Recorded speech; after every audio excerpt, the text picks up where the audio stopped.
प्रिय दर्शकों, आप सभी का स्वागत है हमारे इस चैनल पर।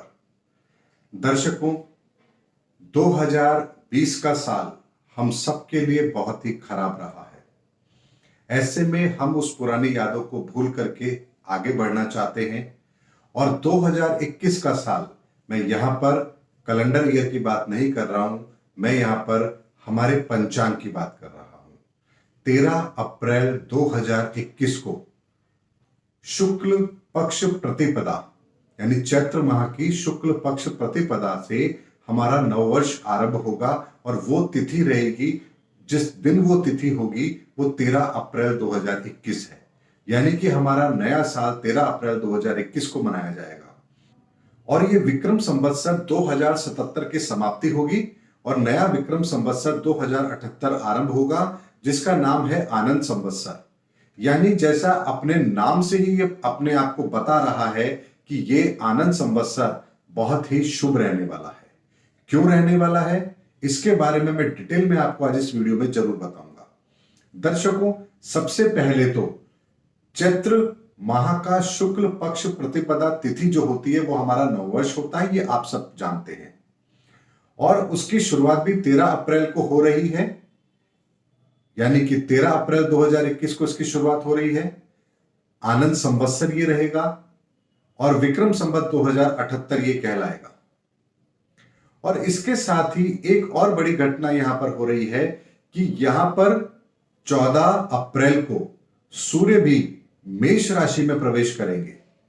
और जैसा कि आप सभी लोग जानते हैं, मेष राशि के अंदर सूर्य उच्च राशि में होते हैं, अपनी उच्च राशि के अंदर होते हैं। ऐसे में नव वर्ष के आरंभ में ही ग्रहों के राजा सूर्य का उच्च राशि में होना यह अपने आप में एक बहुत बड़ा संकेत दे रहा है।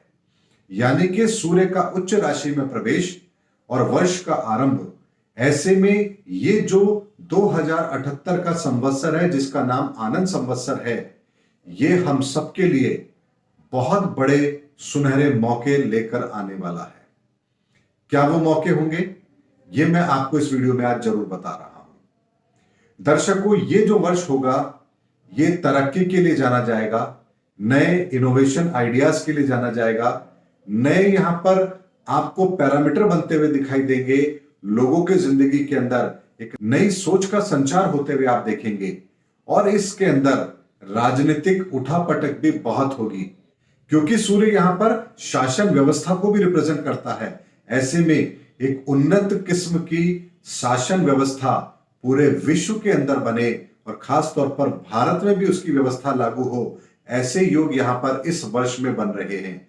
यानी कि सरकारें सुचारू रूप से कार्य करें, प्रभावी ढंग से कार्य करें और उनके असर, उनके प्रभाव, उनके फायदे जनता तक पहुंचे, इस कार्य की तरफ बहुत तेजी से कार्य किया जाएगा।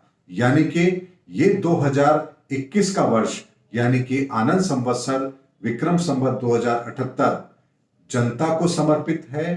शासन व्यवस्था के द्वारा जनता की तकलीफों को कम करके उनके जीवन को और बेहतर बनाने के लिए जाना जाएगा और इस समय पर बहुत सारे बड़े परिवर्तन भी आपको देखने को मिलेंगे।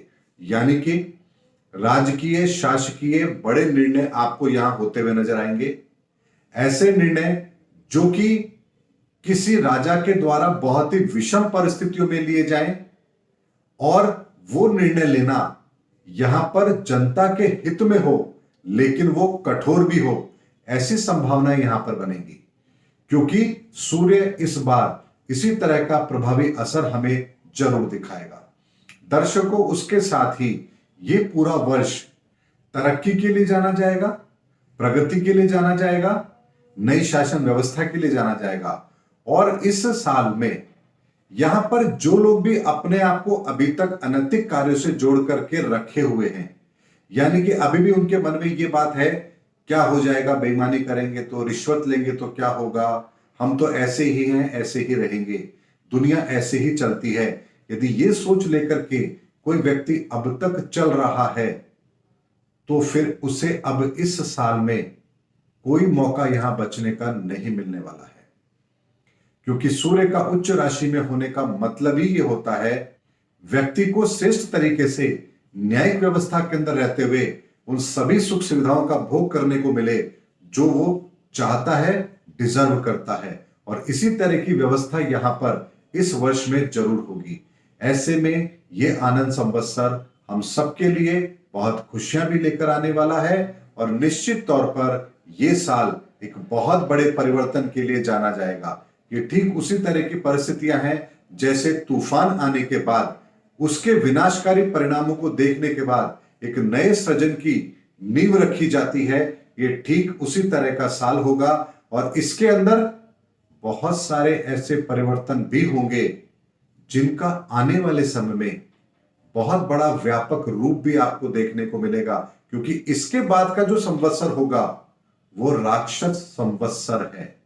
और जैसा कि आप जानते हैं राक्षस का मतलब क्या होता है, यानी कि ये संवत्सर जितना आनंद देगा 2022 का साल उतना ही बड़ी चुनौतियां लेकर आने वाला है। और वो बड़ी बड़ी चुनौतियां क्या होंगी आने वाले भविष्य के गर्भ में है और उस पर भी मैं वक्त आने पर वीडियो जरूर बनाकर लेकर आऊंगा।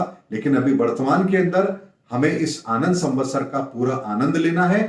निश्चित रहिए ये साल हम सबके लिए प्रगति का है, खुशियों का है, इसलिए सकारात्मक सोच रखिए, आगे बढ़िए, इस पूरे साल को बहुत ही अच्छी तरह से एंजॉय कीजिए। और एक चीज मैं आपको यहां पर और बताना चाहता हूं, जब भी कोई नया संवत्सर शुरू होता है, नया साल शुरू होता है हमारा, उस समय पर दुर्गा पूजा भी आरंभ होती है, यानी कि नवरात्रे भी आरंभ होते हैं। ऐसे में जितने भी हिंदू हैं जो हिंदू संस्कृति पर भरोसा करते हैं, विश्वास करते हैं, उसको फॉलो करते हैं या उसका हिस्सा हैं, उन्हें एक काम अवश्य करना चाहिए। इस नए संवत्सर की शुरुआत में जब नवरात्रे आरंभ होते हैं उसके बाद में अष्टमी या नवमी के दिन कन्या पूजन अवश्य करना चाहिए।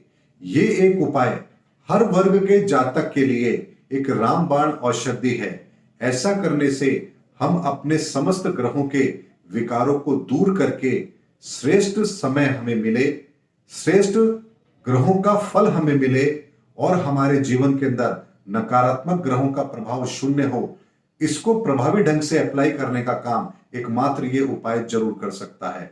ऐसे में हमारे वैदिक ऋषि मुनियों ने एक बहुत ही शानदार परंपरा हमें दी है कि जब भी हमारा नववर्ष आरंभ होता है उसी के साथ हमारा एक ऐसा पर्व आरंभ होता है जिसे हम नवरात्रे कहते हैं और उसी के साथ में हमारे साल की शुरुआत भी होती है। इतनी पवित्रता के साथ नए साल की शुरुआत शायद ही किसी और संस्कृति के अंदर आपको देखने को मिलेगी। लेकिन हमें इसके महत्व को भी समझना है और इस नवरात्रों के दौरान 9 दिन जब हम अपने घर में नवरात्रों के अंदर पूजा करते हैं माता की, उसके बाद में अष्टमी या नवमी के दिन हमें कन्या पूजन भी करनी चाहिए। इसके बिना हमारे नवरात्रे सफल नहीं होते हैं। उम्मीद करता हूं दर्शकों मैंने आने वाले समय का एक सटीक विश्लेषण आपको दिया है। नया साल कैसा है, किस तरह का है और हमें क्या देने वाला है।